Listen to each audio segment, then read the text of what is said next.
Storm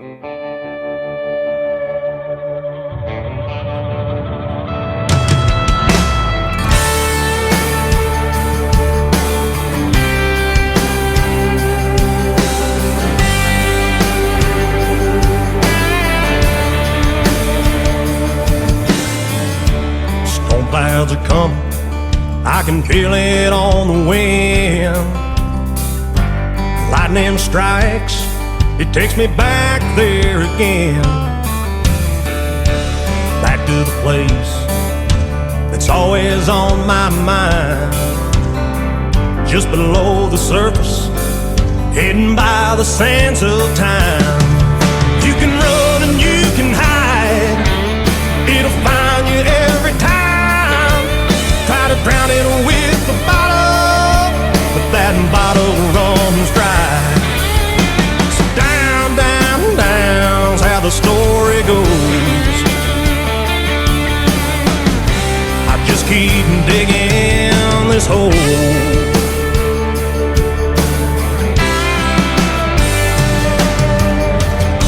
Tomorrow's a new day, that's what they've always said. So put down your shovel, boy, and start acting like a man. Everything's got a price, this much I do know. Will I save for the future, or just throw it down this hole? You can run and you can hide, it'll find you every time. Try to drown it with the bottle, but that bottle runs dry. So down, down, down's how the story goes. I just keep digging this hole.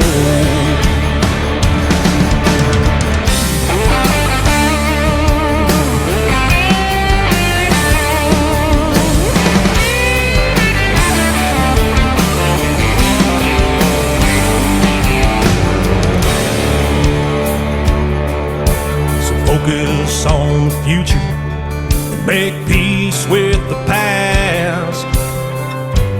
Live in the now, and some never look back.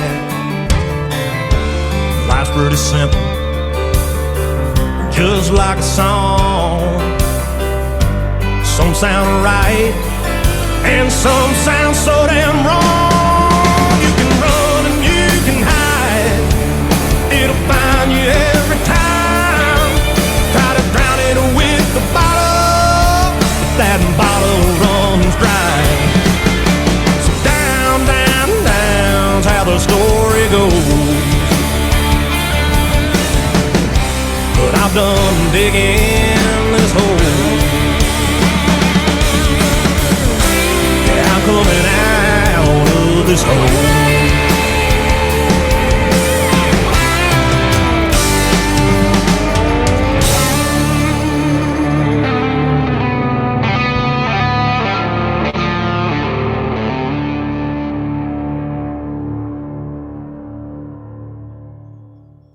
Good evening, I'm Tom Lamog, an instructor with the Cyber Chapter for Guitars for Vets and Cav Arts, the Challenge America veteran arts community. Welcome to Song Sung True, a veteran's view, where tonight we feature the original songs, stories of veteran and Nashville singer-songwriter Derek Stoner. After spending his youth growing up in a small town of Craig, Missouri, Derek joined the National Guard while still attending high school, then later joined the U.S. Army after 9/11. He went on to spend the next 20 years serving his country as an elite Green Beret with deployments to the Middle East, including missions to Iraq, Afghanistan, Syria, Lebanon, Israel, and Qatar. 16 deployments in all. During that time, Derek acquired his first guitar and slowly taught himself to play, which were the first crucial steps in pursuit of what would become a lifelong dream of writing and performing music. Following his retirement as a Master Sergeant in January 2022, Derek settled near Nashville to pursue this new career. He gathered enough material to book several live venues near his hometown in Western Kentucky, where friends and a growing fan base could hear him play his guitar and sing some of his favorite cover tunes while also adding some of his own. Now, 2 years into his music career, Derek has released his first album, multiple singles, and is currently in the studio recording his next album called Truth.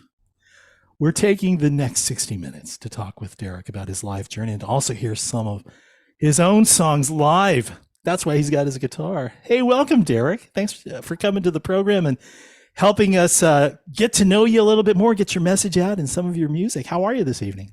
I'm great. Thanks for having me, and hello to everybody that I can't see out there. I really appreciate you guys listening in. It's great to have you. And boy, oh boy, first of all, let's go back to that song, Digging This Hole. Now, you know, part of the research that I've got to do to find out a little bit more about you is to see, you know, what you've shared online. You got your promotional, your press kit. You have your Instagram and Facebook and your own website and all. Digging This Hole appears to be one of your earlier singles released in May 2021. Is that Yeah, am I it close? was. I think it maybe was the third song that I released. Yeah, second or third, somewhere in there. Okay, so all right. Well, I got to tell you, that one it caught my ear immediately. Immediately, just the message, the story behind it. Can you share a little bit about the song and what the catalyst Yeah, was? yeah. A lot of my earlier stuff is going to be kind of like the same story. I wrote that when I was still in the Army, kind of doing the retirement thing, going through the retirement process. And just some of the kind of the struggles that I was going through, and I know a lot of other veterans do as they're beginning to do their transition and kind of feel the sense of losing their identity from what they've been for however long. In my case, it was 20 years plus. So it kind of hit me like a ton of bricks, and I just started noticing I was doing some things, nothing terrible, but just kind of self deprecating things, not healthy for me, and I just wasn't in a healthy mental space, and kind of sitting there and trying to figure out what I had to do to kind of redirect myself, and that's the hole I was digging, and it's kind of it ends inspirationally, I think, because I got out of the damn hole. I'm not going to stay in here and I'm not digging any further. I'm going to get out and do something with myself. Now, I know we've had a few conversations over the last few weeks, and one of the things I remember you mentioning is, this isn't something that you just, you've been doing all your life. I mean, you had just started writing, and there wasn't even a creative writing before you started to write. Is that true? Yes, 100% true. So no poetry, no poetry, none of the journal typical keeping stuff you or hear, anything like that. like Merle Haggard. I was writing poems when I was 7 stuff. None of that. I enjoyed writing papers in high school when I took the time to do it. Oh, like term papers, the Yeah, like, book reports. right. I want to talk to you about that afterwards. Because I've got a few audit reports that I've got to get done, but Yeah, right on. for another time. I didn't say I was good at it though. Oh, well, I don't know if your writing is anything like this song, and this was your third attempt at writing. And what were the ones before that? Can you tell us what were the song Yeah, titles? the first one was a song called Even More. Before I even thought I was going to do this, my wife had been asking me to write a song for years. Obviously, I had no clue how to do it. So when I decided I was going to do one, I wanted to make it a gift to her. It was close to Christmas, and I did all the research and found a studio that would actually let me come in there, Mr. Nobody, and do my song, and that was it. And after that, I had so much fun, I went back and did a song called Break the Chain, and I think Digging This Hole came right after that. Oh gosh! Now you mentioned your wife. How much of a role did she play, inspirationally, or did she participate with the lyric writing, or what was her role in all of that? She's like the driving force behind all this. I never would have gotten on a stage anywhere if it wasn't for her. I certainly wouldn't be in Nashville. She signed me up for an audition in Nashville at Tootsie's, and I didn't even know it, and made me go down there. And it is kind of a crazy. You just get up on a stage. The place is open. There's like the real people there, and there's a band, and you just sing a song. So, but she made me do all that. So she's been paramount in all of it. What did your wife think about it? I mean, this was for this particular song, your Digging this friends, your hole? family. Yeah, for digging this hole, because I this mean, is now you're on a roll. You've got your third song written, and it's kind of like by now, wow, maybe you're onto something. But what was the response from people who listened to the song? uh, all kinds of responses, but her specifically, she wasn't a big fan of the song. I think because she knew where I was at. I mean, she lives with me, and that's what the song was about. And she was waiting for me to complete the lyrics in my life to that song because at the time that I wrote it, I hadn't yet completed it.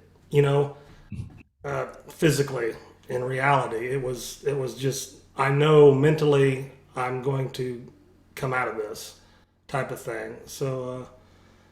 It was one of my favorite songs. It still is one of my favorite songs that I have. But it was my absolute favorite for quite a while. Oh, it rocks.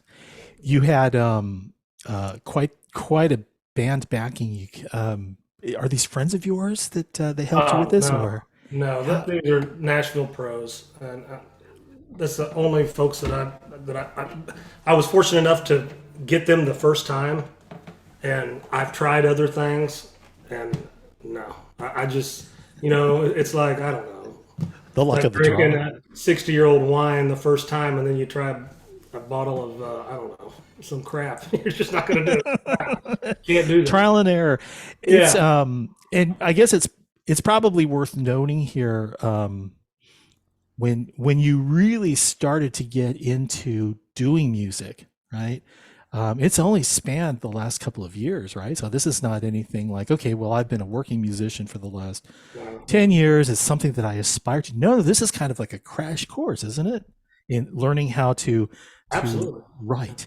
We're learning how to find musicians, to get into the recording studio. Is that true? Does that sound accurate? Yeah, absolutely. And I'm still way behind the power curve on everything, but I'm a lot further than when I started. So The dreams. yeah, Yeah, this is it. So just like I had mentioned, just 2 years ago, 2021, you were quite busy. Obviously, I mean, you were recording, you were writing. Your Instagram page shows the release of the three songs, "Digging This Hole," which we just heard, followed by "It's Not Me" in September. Now, to kind of add to this vision of this is what I want to do, this song received airplay on commercial radio, WCCK 95.7, Calvert City, Kentucky. Um, and, I mean, for a band or for a singer songwriter to achieve commercial airplay is remarkable. And you did it in less than 2 years. What do you remember about? I mean, to me, it's kind of like, well, I was in radio, so it's kind of this is how the process I remember. Not everyone had the opportunity to just get the music to the radio station and they'll play it. But share a little bit about that experience. You managed to accomplish that within 2 years. sure. And I can't attribute it to anything. I'm just blessed, and a lot of people looking out for me. Right place, right time. Probably the same stories you hear from a lot of musicians. Ended up playing a show somewhere out in, I think, Western Kentucky. I can't really remember where, but running into a guy that ran the radio station. And he really loved it and asked me to come in and sit down and talk over the radio, kind of like this, as we hear artists do all the time, as we listen to or any radios. And yeah, and he put that thing out there for a little while, and it was cool. That's what I remember about it. And now, car radios, music systems that you'll find in cars and trucks these days will show the name of the song and the name of the artist. And I think I stopped Yeah, by one of your social media pages and someone had taken a picture of listening to your song. And I'm thinking to myself, wow, this is, definitely, this is pretty cool to be able to say, yeah, they're playing it on the radio and there it is. And of course, they take a picture of it and share it with everyone, which is helping promote your music as well, too. yeah. Those are really cool moments, and several people have done that to me in the past, and yeah, it makes you feel good. It makes you feel like you're getting somewhere. Man. So, well, we're still in 2021. The third song Bad Decisions was released on December 10th, according to your social pages. I know you're going to perform that live for us here in just a moment. If you can deconstruct the song we're about to hear from scratch, maybe, what is it that inspired you to write Bad Decisions? And, maybe kind of briefly talk us through the process. Was it the lyrics, or was this something from a guitar riff that that came to mind? And it's kind of like, I can build upon that. Now I just got to figure out the words. How did you have that song come about? Well, initially, I was just doing some writing, and I had decided I wanted a honky tonk song, because I'm playing all these honky tonk. Even Bad Decisions didn't live up to that, I know, but that's where it started. And so I started fiddling around just on the guitar, trying to find a lyric or trying to find a run, to get something started. And something I found up there one night, the term Bad Decisions popped into my head, and I was like, wow. And my wife was sitting up there just kind of hanging out, and she doesn't write with me or anything. She had never written with me before, and she said, they're clouding your vision, just like clockwork. And I was like, yeah, that's it. And we just kind of knew it, and we sat there and wrote that song. And what the song's actually about, it's not a honky tonk song or anything. But when I think of bad decisions in my life, I go back to a period of time in my 20s when I was just making a lot of bad decisions. So that's what the song is about. And it's wonderful that she wrote it with me, because she was the most affected by my bad decisions. Oh, wow. Not And good ones as well too, right? Well, of course, but but then there are the bad ones. Yeah, but what I've found over the course of since that one's been out there, it's my most popular song to date.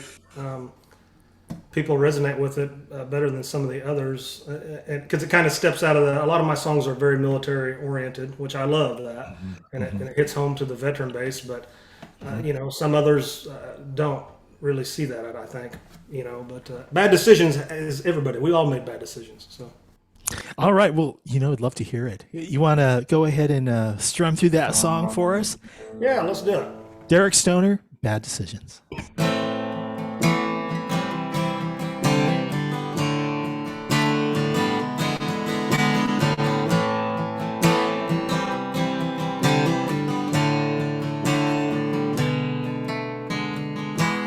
Wake up sorry, an empty bottle of Bacardi is the first thing that I see. I look out the window, back in the shadows. I don't want the world to see what I'm becoming. I'm so busy running from reality. Maybe it's time that I start to rewind that.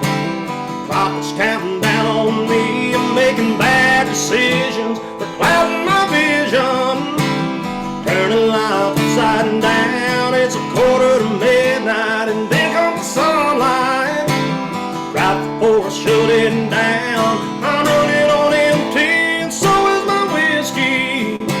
Lord, I'm nowhere bound. I'm making bad decisions.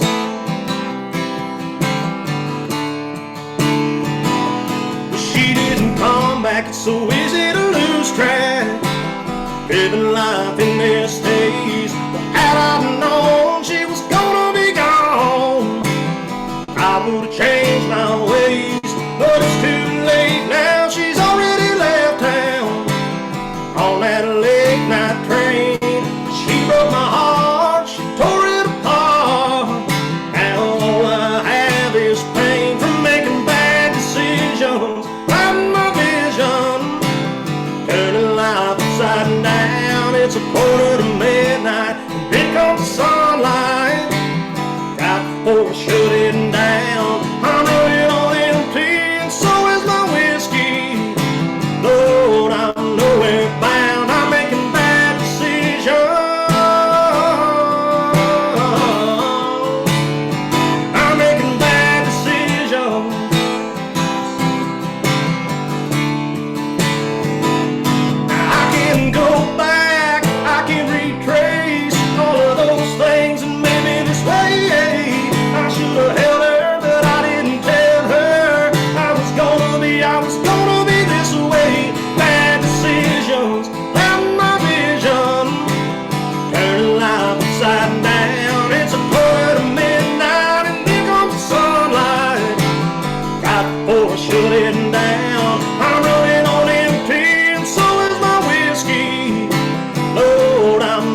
Derek Stoner and Bad Decisions.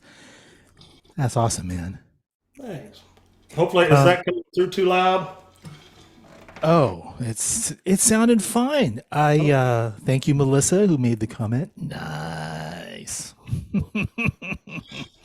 Derek, you had mentioned something about songwriting, and maybe some of the songs that you're writing lean a little more towards veterans and such, and maybe you're trying to write music that is more appealing to I don't know, maybe the civilian community or so. Is that, do you give that a lot of thought when it comes to writing, that maybe you're focusing too much on one thing and you want to try and broaden the message a little bit? Well, no, I don't give it a whole lot of thought. And I haven't been doing this that long, so I'm certainly no one to lecture anyone. But what I have found for myself, the singer songwriters that I truly like are the ones that write their own songs. Nothing against anybody that sings other ones. I'm not judging anything. But for me, I find that I have to believe what I'm singing. And I'm not saying that someday somebody couldn't write a song that I hear that and I'm like, please let me sing that, because that's my story too, because that could happen. But for me, I want to sing about what I'm feeling right then. And we all go through a assortment of different emotions and time periods in our lives. Of course, when it started out, it was pretty much solely military based, because most of that stuff I was still in the military when I was writing it. And now I'm removed.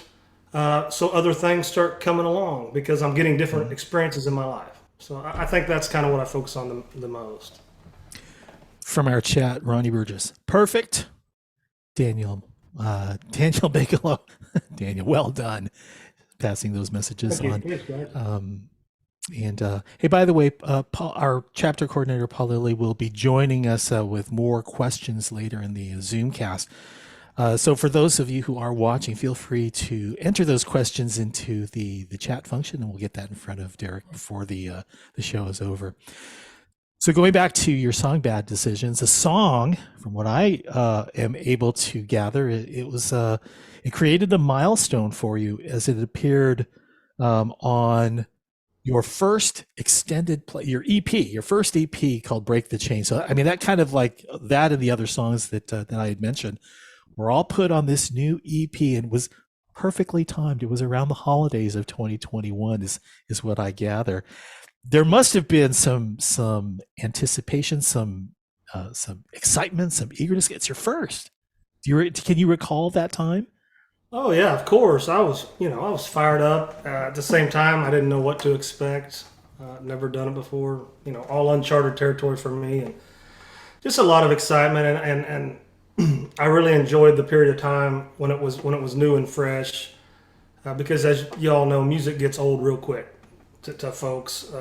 But I really enjoyed that period when I was interacting with a lot of people and just talking about the songs and stuff like that. And that was my favorite part about it.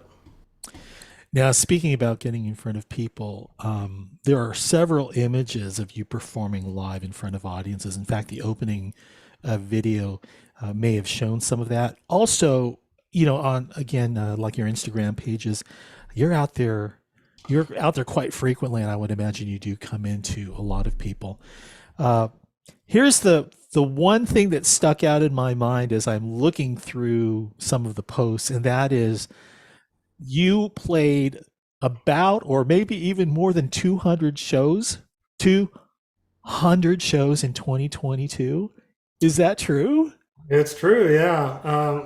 Like I was telling you earlier, when my wife made me go do the Nashville auditions, it just took off there because, I mean, believe it or not, there's folks down there that I play with that do like 500 shows a year.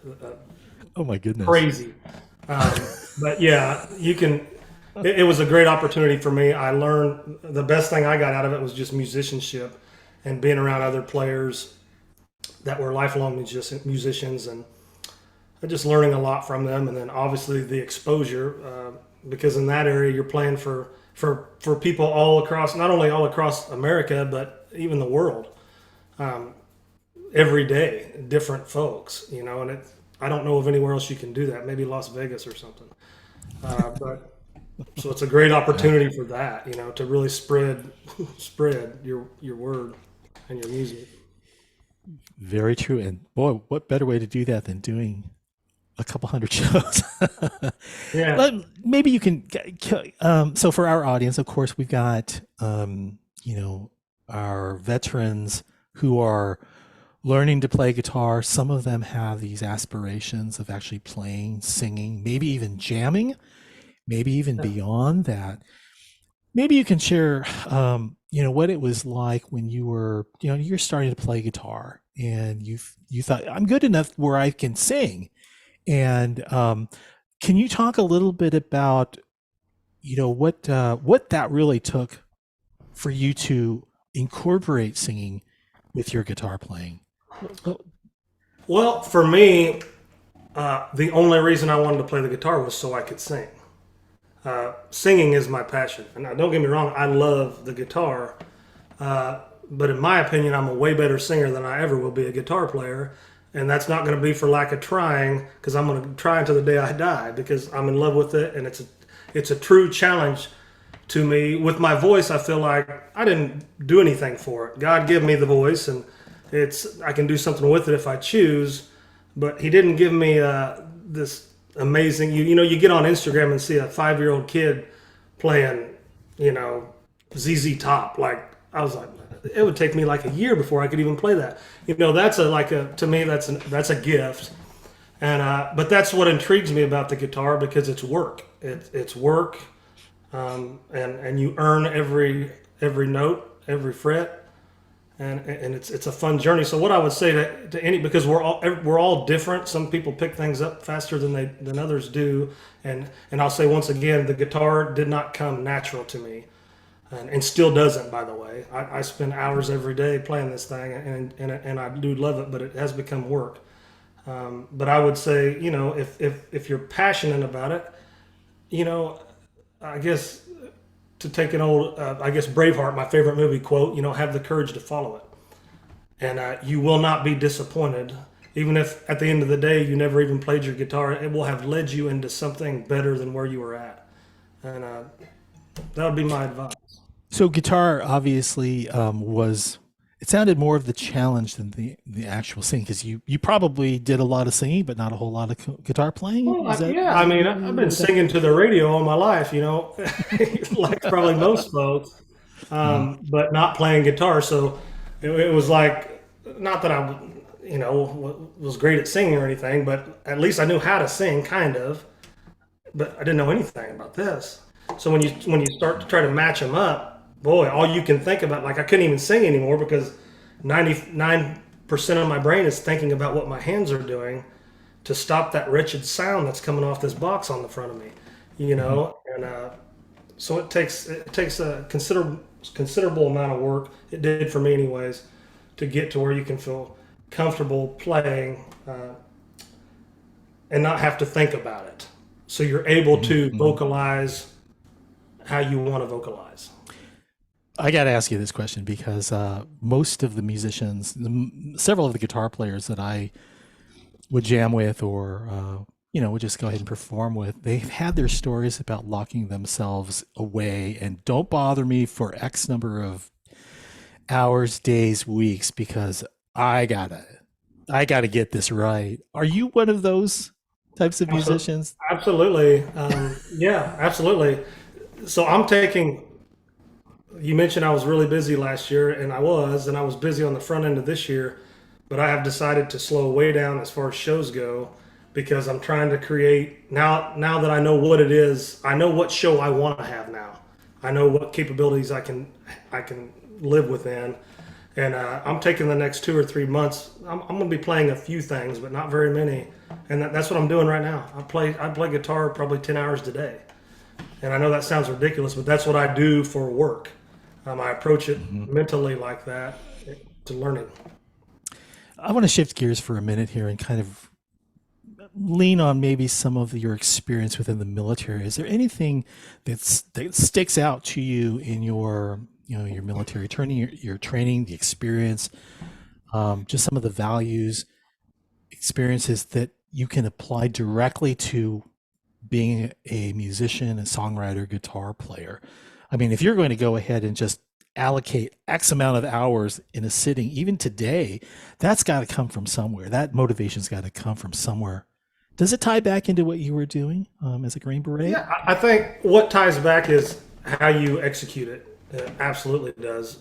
For me, I'm a passionate person. At the beginning, I have to really want to do that. And whatever that is, I'm going to pursue it with everything I have. It happens to be this right now. 10 years from now, I have no idea what it's going to be. Maybe it'll still be this, maybe it won't. But once I've decided what that is, all the military stuff comes back on how I execute it. I make lists of songs that I want to learn, songs that I know but I've only played them less than 20 times, songs that I have in the bag. I have all these lists, and I play these songs a certain amount of times every day. And if I go and do a show, I track all that stuff. And that meticulousness comes from what I learned in the military. And it's just what I know. There's probably better ways to do things, but I don't know of them. And it's kind of, I'm 42 now, and the whole you can't teach an old dog new tricks kind of thing maybe comes into play a bit. But yeah, and I wouldn't have any of that without the military. Wow. Well, let me ask you about when you were actually in the military and you actually had a guitar and finding the time. How did you manage that? Can you kind of describe, maybe some of the circumstances that you found yourself in where it actually allowed you to play that guitar? Well, yeah, but in reality, it's kind of the opposite of what you're thinking, which is the funny thing about it. So when you're deployed overseas, you're either working or you're not. And I know that sounds simple, but you're either doing something. At least in my line of work, we were either had an objective and we were going to go do this, and when you get back, okay, you have to take some time to eat and work out. But that leaves all the rest of the day. It's not like you're going to go to the mall, or you're not going to take your family out to dinner. All these things are wiped out of your life. So what you end up with is a lot of time where it's free time, but there's nothing to do, but lay around and watch movies on your computer or something like that. And so I did a couple of those trips, and I'm just one of those people that has to be doing something all the time. And before I went back, I think it was my third deployment, I bought a guitar. I told my wife, I was like, I got to have something to learn in my free time. And so that's how that started. And, as the years progressed, if we had a free night or something, I'm playing guitar for my buddies, and, maybe we might have found some beers or something. Who knows, but just having fun with it, with the 3 or 4 chords that I knew during that time. Wow. Well, awesome. Listen, we're at the point now where there's another original here that you're going to be playing for us, Will to Survive. And this is one of your originals. What's the story behind Will to Survive? Yeah, so when I started playing out a lot, or quite often, what I found was, I didn't intend on this or anything, but what I found, I had a bunch of veterans coming up to me when they would find out, because I would say it, and they would obviously hear it in my music. And like after I would get done performing, just show after show, veterans would come up to me, and so many times, veterans, we can strike up a conversation if we didn't know each other from Adam, just like that. We have that ability because we've shared common ground together, and that's a great thing. But it even surpassed that. Folks would come up to me and just literally start pouring their heart out and saying, listen, that song, that song touched me, man. I know exactly what you're saying. Thank you for it. And it kind of got into most of these folks that were coming up to me were, like I said, veterans. They were not currently in service. So they'd been out there struggling, a lot of them, out in civilian life. And, I'm talking tears and everything else, and people that I became friends with and stayed in contact with. And I'm no counselor, but just the having a friend type thing. And so that's where this song came from. I actually wrote one before this, a song called It's Not Me, that was directly because of that.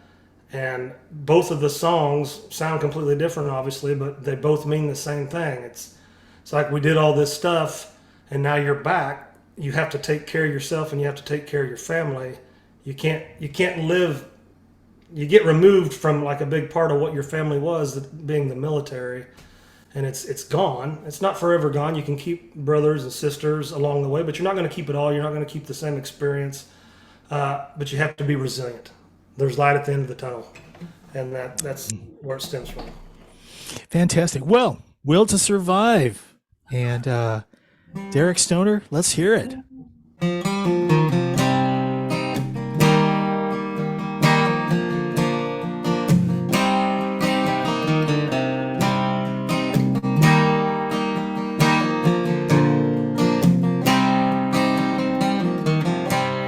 20 years ago today, Uncle Sam said, let me show you the way, son. Pack your bag and drive in pairs. It's a young man's game and we need you here.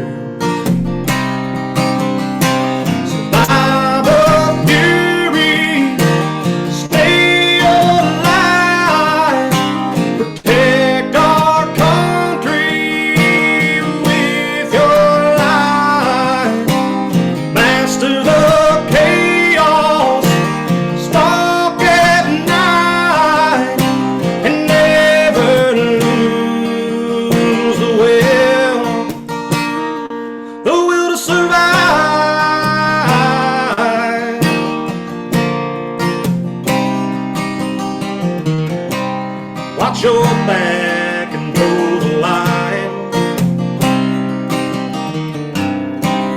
Counting on you to make the world right now.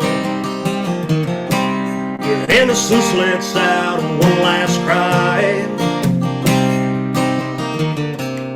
In its final breath it tells you to survive.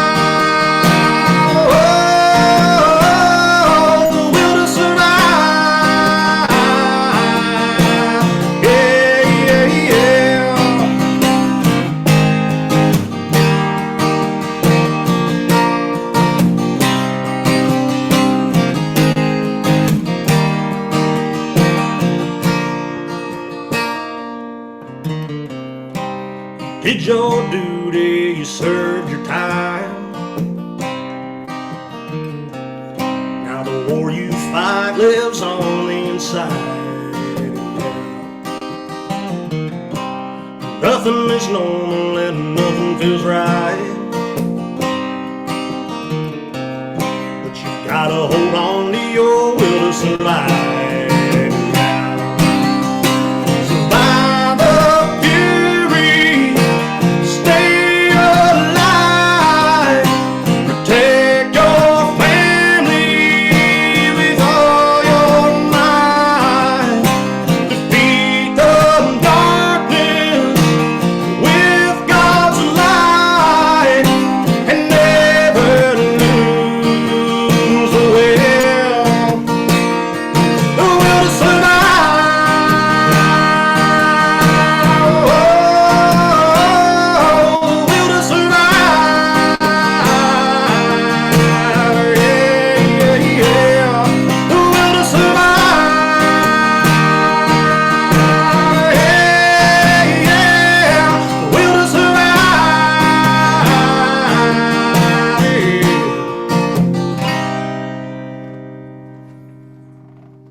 That's a loud one. That's also quite a song. The ability to take these stories and putting them into music and song is a gift, my friend. Thank you for sharing that. Thank you very much. Hey, we're talking to Nashville singer-songwriter Derek Stoner, who served as a Special Forces Green Beret for 20 years and was also deployed to the Middle East 16 times before retiring from the U.S. Army in January 2022. Derek is going to be taking some of your questions, so if you have them, please continue to post them in the chat feature, and then Paul's going to be joining us here momentarily to talk through them. So 20 years, Derek. Yeah. 20 years. Thank you for your service and your sacrifice. And my Thank you. goodness, It's a privilege. most of the veterans that I have spoken to have served, but this is really quite unique. I mean, from at least my experience, 16 deployments to the Middle East as well. There's folks that have done a lot more than that, believe it or not. There is. Yeah, okay. But we have you, and you're telling us those experiences, and we are so appreciative. Without getting too deep, and I'm going to leave this up to you. Would you like to share some of the places that you've been during your tenure, some of the things that are memorable to you? Yeah. So definitely. So I came in. I was in the National Guard from I think 97 to 2001. Obviously, 9/11 happens. I decide I want to go active duty. Next thing you know, I end up in the Special Forces qualification course. Back in those days, it took 2 years to get through there. So I didn't show up to my operational Special Forces unit until 2004, and it was pretty much Afghanistan was going, but in the year 2003, kind of the mass effort went to Iraq. So I spent a lot of time in Iraq the early years, and sprinkled in some Afghanistan work as well, but mainly Iraq for probably the first 6 or 7 years that I was doing what I did. And then kind of fast forwarding between Iraq and Afghanistan, I'm just speaking specifically of the combat stuff.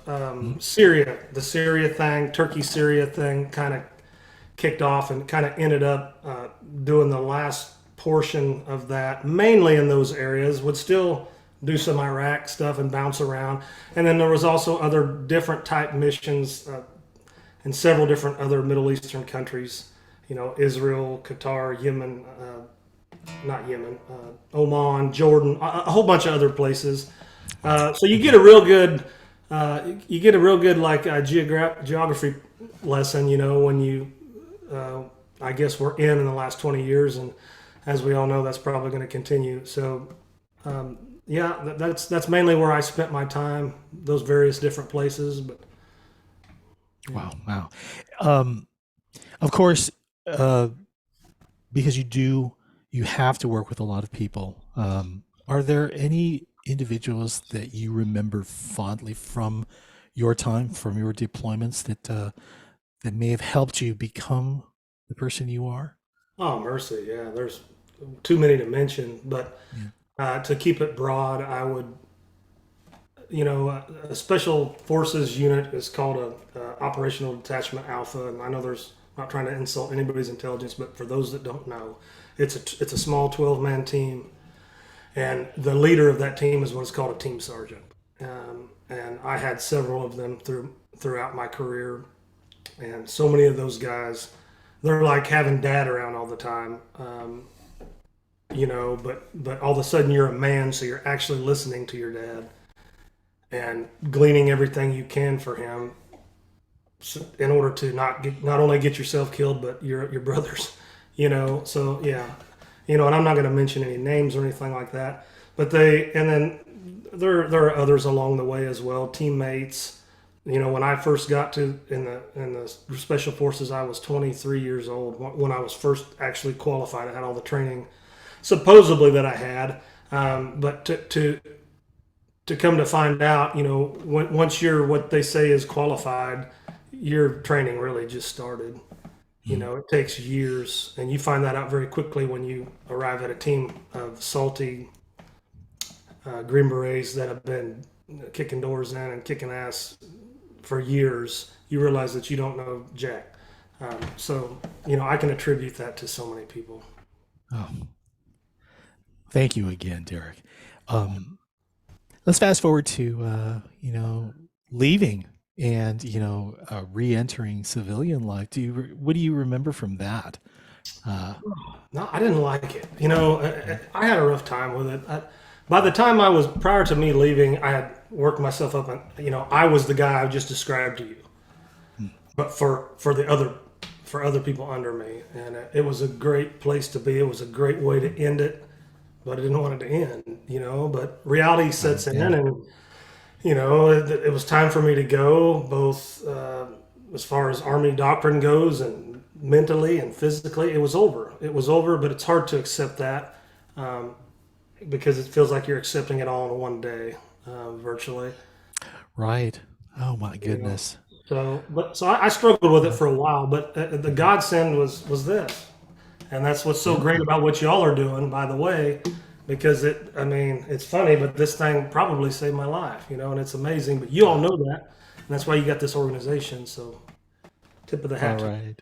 Thanks, Derek. Hey, listen. So we're at another point where we can get another song in here, another original tune. This one, "Break the Chain," and it seems appropriate, really.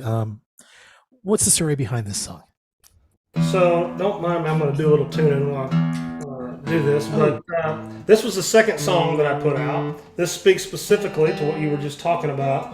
The chain in this song was the Army, and not in a negative way, but it was, I couldn't be doing this, which was another dream I had if I was still a part of that. I had to do that because that was kind of an all or nothing scenario, and it just it came time to move on. But not only that, I was sitting around thinking about, it's easy for all of us, I'm not going to say all of us, it's easy for me to sit around and look at a situation or look at the past and roll over and mull over how the things affected me.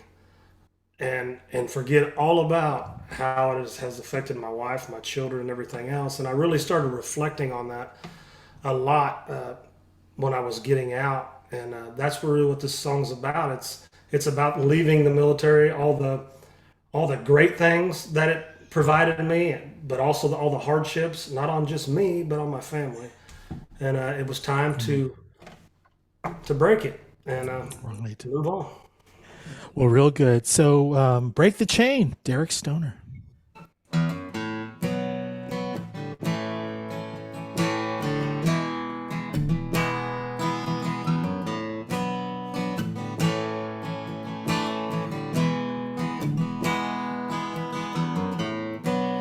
Wind on the airfield and dries your tears. Living alone now for so many years. Mountains of memories and valleys of pain. I think it's time to break the chain. We're gonna break the chain, throw it on the ground, yeah. We're gonna break the chain, and that's a holding us down. We're gonna break the chain, toss it out to sea. We're gonna break the chain, now it's you and me. We're gonna break the chain.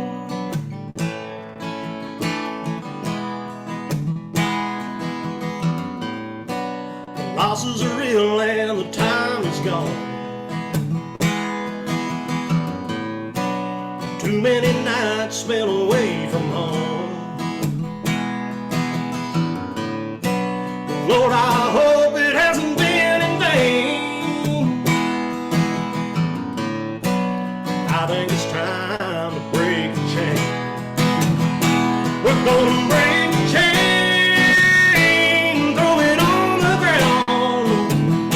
We're gonna break the chain, that's a holding us down. We're gonna break the chain, toss it out to sea, yeah. We're gonna break the chain, now it's you and me. We're gonna break the chain.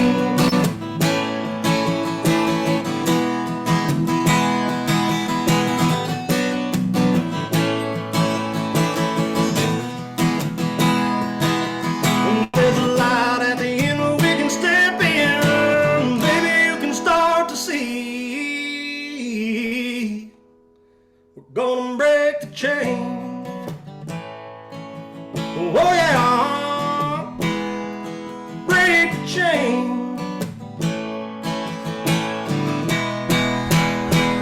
gonna break the chain and throw it on the ground. We're gonna break the chain, it ain't gonna hold us down. No, we're gonna break the chain, toss it out to sea. We're gonna break the chain, now it's you and me, yeah. We're gonna break the chain. Whoa, break the chain.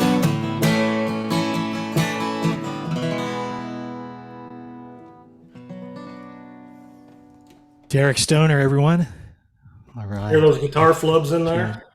Not at all. Hey, remember who you're talking to? You're talking to the veteran guitar learning community here, and what you're doing. And I have to say this.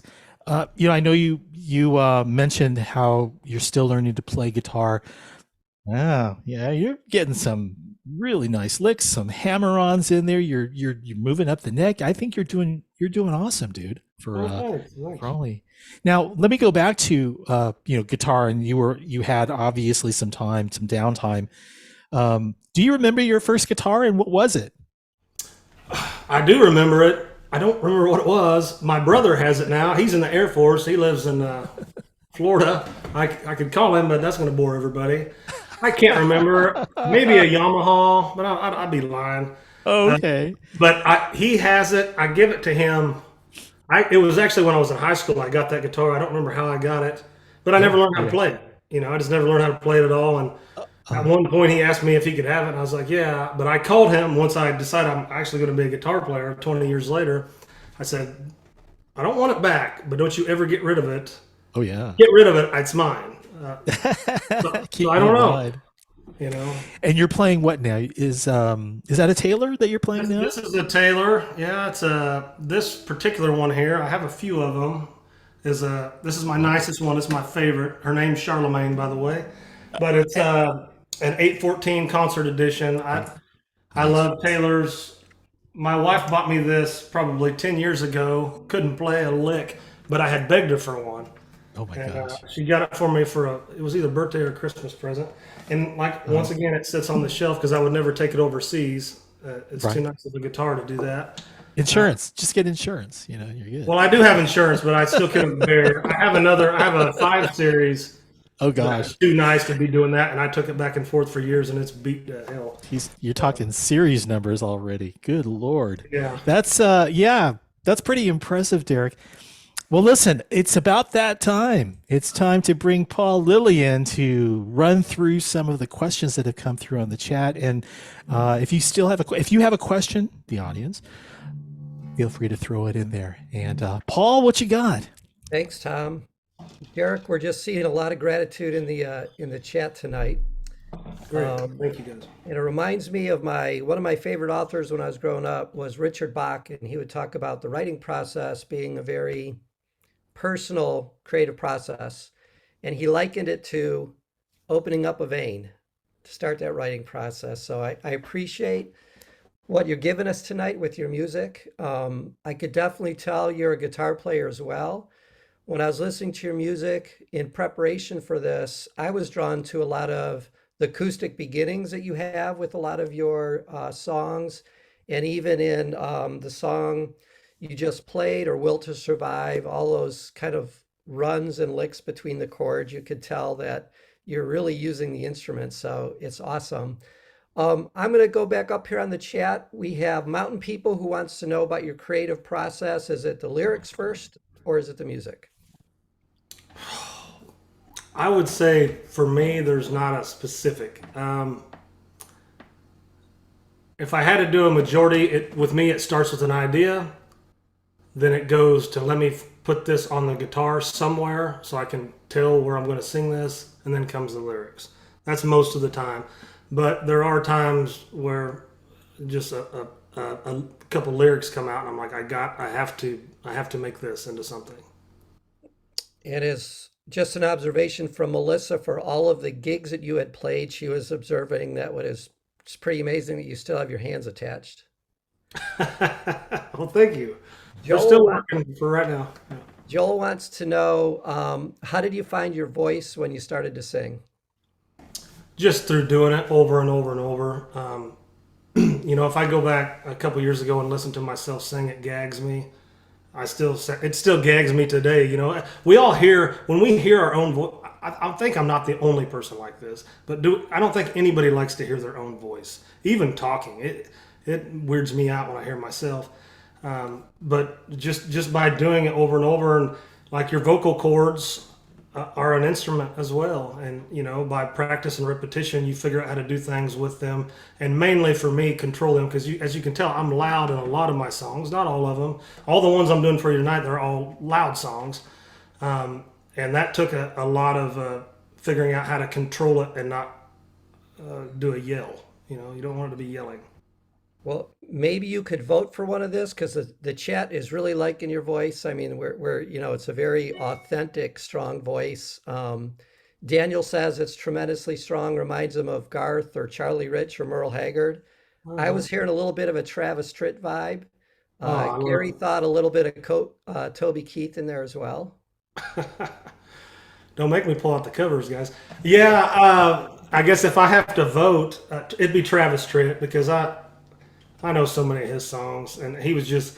I would set a quick story for you before I started any of this. On some of my last deployments, times have certainly changed. On a couple of my last deployments, I could lay in my rack and be on a Wi-Fi and be strolling through YouTube, which didn't happen a long time ago. But either way, progress, I guess. And I can't tell you how many times I've watched Travis Tritt sit there in an auditorium somewhere with just his guitar and make it sound like a full band. And that was always very inspirational to me, and something I hope to be able to do someday. Gary wants to know who some of your favorite songwriters are and why. My favorite songwriters are also vocalists, mainly because I don't know the other people. There's a lot of names I know, but I've never really connected the dots to follow them through. So one of my favorites is David Lee Murphy. He's written a lot of great songs that he hasn't sung himself. Chris Stapleton. You'd be shocked if you don't already know how many hits Chris Stapleton has that he never sang. He also obviously has a bunch of hits that he wrote and sings himself. But those would be the top two, for me. Mountain People wants to know if you record at home or the studio. No, the studio. I do anything that you hear professionally recorded is done in Nashville in studio. I do not have the capabilities and or the knowledge to do that myself. And in reference to your song Bad Decisions, Anonymous wants to know what we can do if we're in our 60s still making bad decisions. I don't know. You probably don't want to know what I know. What I'd tell my wife, I'm like, well, hell with it. Let's go get some beer. But I don't know. I don't reckon you're doing that bad. I think I've got the questions out there. I really appreciate it. I mean, I love, for me, it's so easy to hear the authenticity in your songs. I mean, it just really, really comes through. So I really appreciate that. Well, thanks. Appreciate it, brother. All right. Maybe now would be a good time to talk about Guitars for Vets and who we are before Derek has his last one more song to sing. So here's what you all need to know, especially if you are not familiar with Guitars for Vets. We're a 501c3 nonprofit organization. Our cyber chapter allows veterans to enroll in the G4V program free of charge and complete private lessons online. These lessons are individualized and designed to help veterans learn guitar at their own pace. Upon completing our 11-lesson program, veterans receive a new acoustic guitar and the accessories needed to continue playing. Registration for Guitars for Vets Cyber Chapter opens on the first day of every month and remains open until full capacity has been reached. For more details and also support our mission through donations, go to our website, www.guitarsforvets.org, and help us to put music in the hands of our heroes. How's that, Paul? That's beautiful. I was just going to say you can also get hooked up with an instructor via CavArts, but most of you know that because you're a CavArts member. And I wanted to give a shout out to Ronnie Burgess. We have several instructors and students on this call, but Ronnie just graduated very recently, so he's probably our newest Guitars for Vets grad. All right, Ronnie, way to go. Congratulations. All right. Thanks, Paul. I'll let you go. Let's see. Derek, one more song, Bad Man Finder. What's the story behind that one? Well, this is my latest release. It hasn't been out very long. Basically, it's a tribute to my Green Beret brothers. Really, there's a band out there that I really like by the name of Whiskey Myers. Some may know, some may not. But a few years back, they put out a song called Frogman, and it's in dedication to the Navy SEALs. And I worked a lot with the Navy SEALs, got some great friends. But I thought that we needed our own song, and we got a real outdated tune called The Ballad of the Green Beret, and it gets played at, ceremonies and stuff like that. But it's not rocking at all. So that's the inspiration behind it. Real good. All right, Bad Man Finder, Derek Stoner.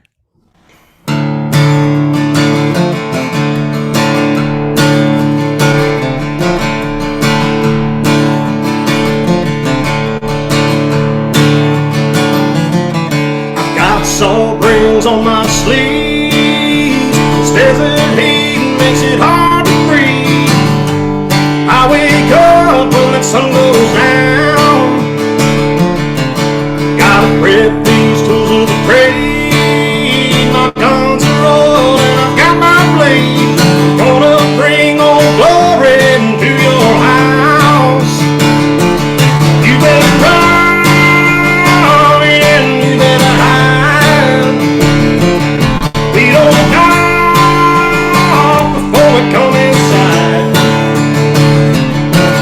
You can say goodbye and put on your friends and forget about the world you've been living in.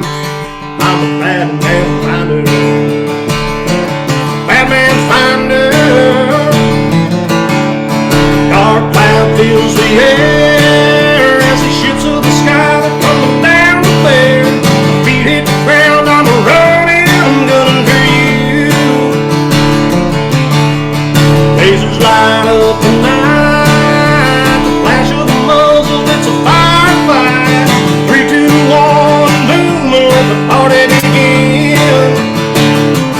You better run and you better hide. We don't knock before we come inside. You can say goodbye and put on your friends and forget about the world you've been living in. I'm a bad man finder. A bad man finder now.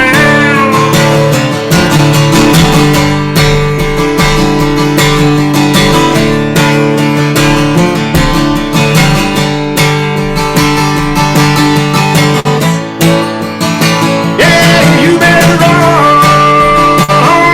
and you better hide. We don't knock before we come inside. You can say goodbye and put on your friends and forget about the world you've been living in. I'm a bad man finder. Bad man finder. Bad man finder now. Bad man finder.